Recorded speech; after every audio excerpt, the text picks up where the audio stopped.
Kansas City will be further diluted when Penn National opens up its facility out by the Speedway. The best remaining market in all of Missouri is Cape Girardeau. Thank you, and on that note, I'd like to pass it over to Scott Meyer, the city manager for the Cape.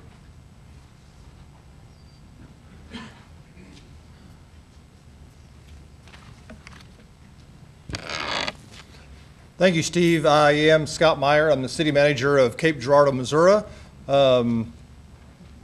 Steve told you why Cape Girardeau, and I'm here to tell you within Cape Girardeau, why the location that we've chosen. So why are we going to be where we are? Really, this story starts many years ago, but a lot of the planning for expansion in Cape Girardeau started a few years ago when we started our new comprehensive plan and began to look at how Cape Girardeau wanted to grow and where we wanted to grow and how we wanted to go about doing that business. Through that, we developed within the city several areas, and one of the areas was our downtown area. We then undertook the state-sponsored Dream Plan, which took and looked at the downtown in much more detail and really began to develop strategies of how to revitalize your downtown or how to revitalize the Cape Girardeau downtown. Just this year, we had a new council, several new council members came on, and we began to look at our strategic plan and mission, and one of the key components of our commission is to enhance our regional hub status. Cape Girardeau has been for many years a regional hub, and we've identified that we want to enhance that regional hub status and not only keep it, but to grow it. All of these factors add up to the idea that we have good planning in place that leads to good government that basically leads to good sustainable growth. And that's why we're going to be at the location that we're going to be at. This is our existing condition. It's just adjacent to our downtown. It's the location of the old Florsham Shoe Factory that many cities had in their towns 30 years ago. The Florsham Shoe Factory left about 30 years ago and left it in this condition, and it's been that way for 30 years, just adjacent to our downtown. These are some of the structures surrounding the site. It is a blighted with abandoned buildings, and without any additional investment, we believe that it will stay that way. Our DREAM initiative said that in order to revitalize downtown, you need a strong anchor located downtown to help fuel that downtown revitalization. The other benefit of reusing the downtown is that you reuse land and infrastructure that's already in place. So the water lines, the sewer lines, everything, the stormwater detention, all that is already in place, and you're able to reuse that rather than to go out and build brand new and expand and further stretch your city services. So that's a big part of why this location is the revitalization and the reuse. The other thing about this site is just adjoining the site is there to the right. Just adjoining that site on the left is our existing riverfront district, and then in between there will be a land that will be available for additional new development that will be spurred on by the casino development and allow us to not only connect to the downtown and revitalize the downtown, but actually have new opportunities to further build upon this redevelopment opportunity. What the site doesn't look like much now, but it does have a lot of advantages that we kind of alluded to earlier, and that is that it is protected by a levee. Flooding is not a problem because it's protected by a 100-year levee, and it requires no Corps of Engineers permit. There's really no permitting necessary.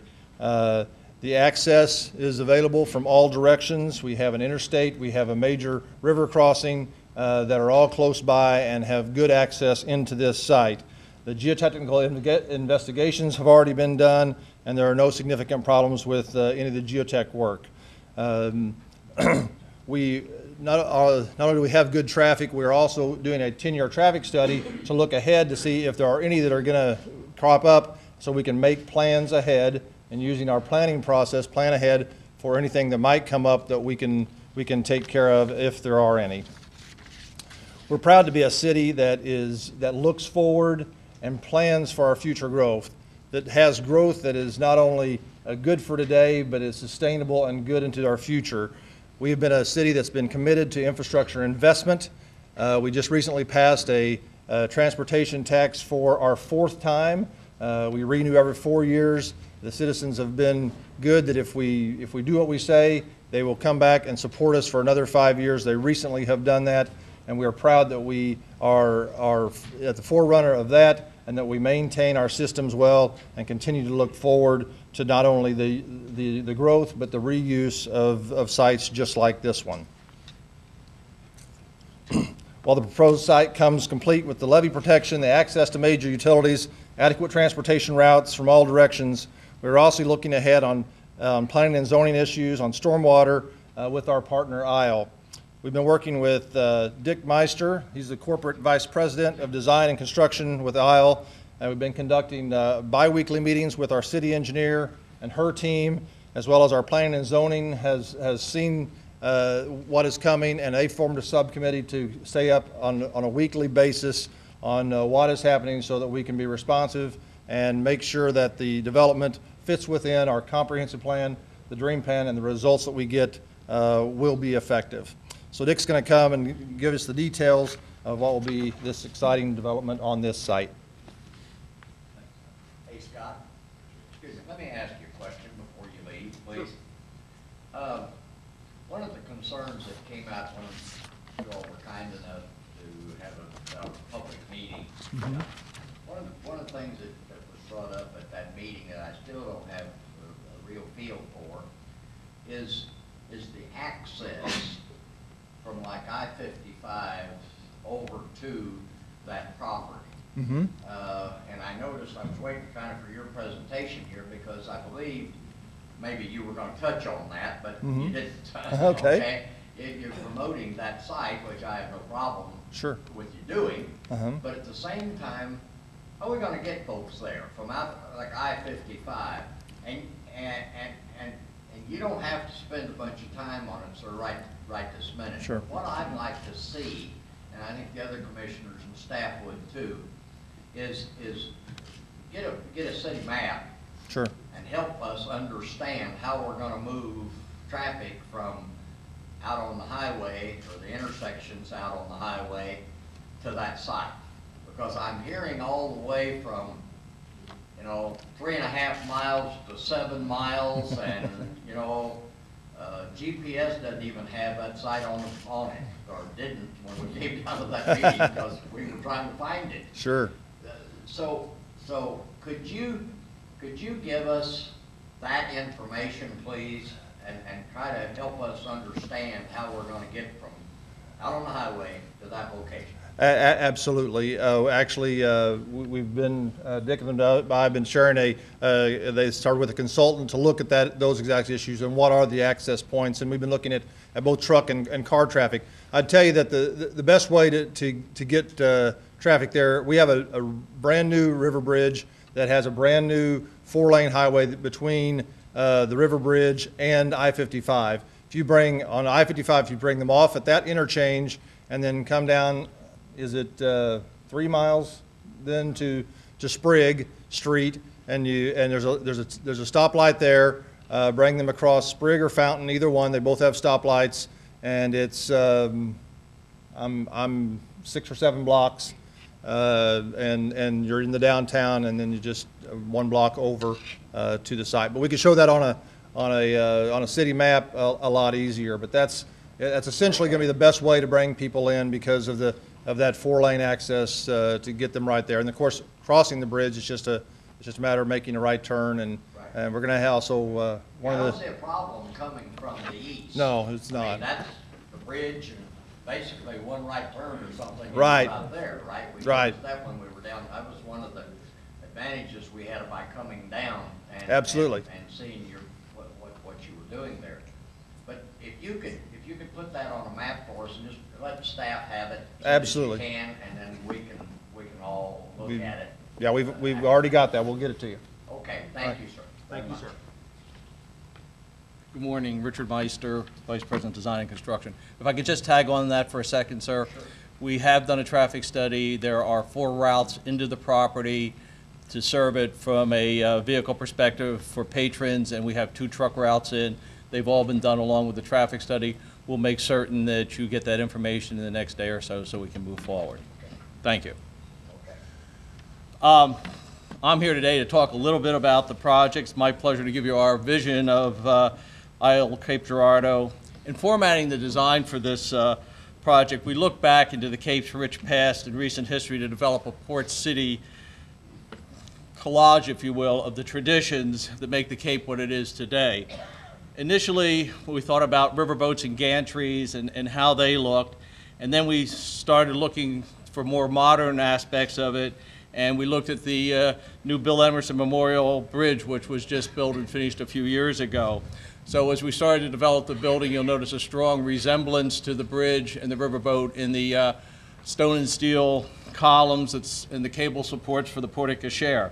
You'll also notice on the right side, we've got a tower, which is reminiscent of a silo that was seen in many of the Missouri River towns, and in fact, all the towns up and down the river during the 1800s and 1900s. This horizontal wood siding gives a strong representation of some of the old port cities. You'll also notice the red color on the building. That's very reminiscent of Louis Lorimer's Red House, which is located a short walk down Main Street from where we're planning to have the facility. To the left of the facility, a little hidden behind the corner there, we have a sort of an oval chimney, which is in our Otis and Henry's Terrace, and that comes up to twin stacks. Again, more reminiscent of the modern riverboats that are going up and down the river today. And also on that side, we have a piece of real Americana. It's a bottle cap sign that marks the Otis and Henry's location. We feel that the facility is heavily influenced by the history of Cape Girardeau and a sense of place and design, and we look forward to moving forward with the Cape and keeping this history going forward. Entering the facility, you will come in and we have sort of a echo of the river, if you will, up in the ceiling with metal panels that reflect light and these crisscross wooden pieces in there that look like the bottom of barges that used to float down the river. As you look back, the sky deck with its metal and glass staircase and lit balustrade takes you up into the upper level, which is the sky deck, and allows you to look out over the promenade. Directly below that will be the entrance to Otis and Henry's Express, which is where we're going to have our Missouri-themed gift shop. We're also going to have, it's an opportunity for someone to grab a cup of gourmet coffee, some delicious sandwiches or desserts. Adjacent to that is the Otis and Henry's restaurant with its massive fireplace and, again, a wide variety of food choices from sandwiches to comfort food and steaks. The entry to the casino is marked by the illuminated columns which take you in and start to give you a view of the inside. Inside the casino itself, you'll note that the heavy timber on the columns is very reminiscent to the timber trestles that we use for railroad crossing on the tributaries to the rivers as the 18 and 1900s proceeded. The sky deck, we think this is going to be one of the premier spots at the facility, overlooking the Mississippi River. You've got views of Old Town Cape. You've got the Bill Emerson Memorial Bridge in the background. So we've got a lot of views there and a lot of views that aren't available currently in the Cape. And we feel this is going to be very important to help develop the facility and also make it a place for folks to come. The Lone Wolf is a casual atmosphere restaurant that we have on the casino level, the main level. It's set up with, again, a large fireplace. We try to give the warmth and the feel of the facility. Strategically placed throughout.